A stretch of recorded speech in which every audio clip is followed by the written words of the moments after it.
નમસ્કાર, હું ડોક્ટર ભૂમિ મોરી. આજે હું તમને બાળકોમાં દાંત આવવા એટલે કે ટીથિંગ વિશે થોડી વાત કરીશ.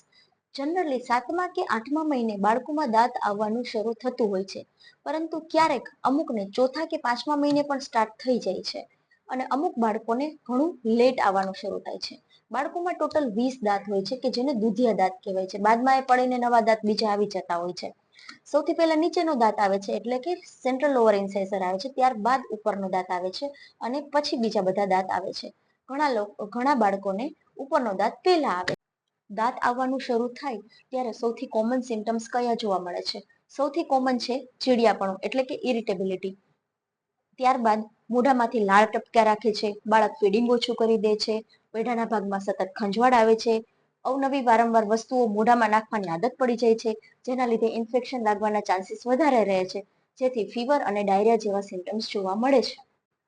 ઘણા બાળકોને જન્મની સાથે જ ટીથ આવેલો હોય છે, એને નેટલ ટીથ કહેવામાં આવે છે. આ નેટલ ટીથને કાઢી નાખવો ખૂબ જરૂરી છે.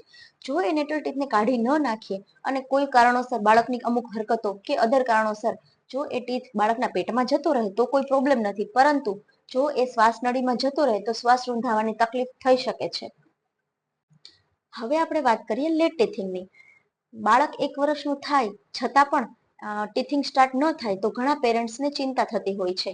જનરલી 12 કે 13 મહિના સુધી ટીથિંગ ન આવે તો કોઈ ચિંતાનો વિષય નથી, છતાં પણ જો ટીથ ન આવે તો ડોક્ટર પાસે અવશ્ય જવું જોઈએ. લેટ ટીથિંગ થવાના અમુક કોમન કારણોમાંનું સૌથી મોટું કારણ એ છે કે ન્યુટ્રિશન ડેફિશિયન્સી, લાઈક કેલ્શિયમ છે, પ્રોટીન છે, વિટામિન ડી છે. આ સિવાય ઓસ્ટિયોજિનેસિસ ઇમ્પરફેક્ટા હોઈ શકે, મિનરલ બોન ડિસીઝ હોઈ શકે છે, મસ્ક્યુલોસ્કેલેટલ ડિઝીઝ હોઈ શકે છે, હાઇપોથાઇરોઇડિઝમ હોઈ શકે છે, કોઈ જીનેટિક ડિઝીઝ જેવા કે down syndrome, Turner syndrome, Patau syndrome. આમાંનું કોઈ એક કારણ હોય તો લેટ ટીથિંગ થાય છે, અથવા તો ટીથ આવતા જ નથી અને કાં પછી ક્રાઉડ મતલબ વાંકા ચૂકા દાંત આવે છે.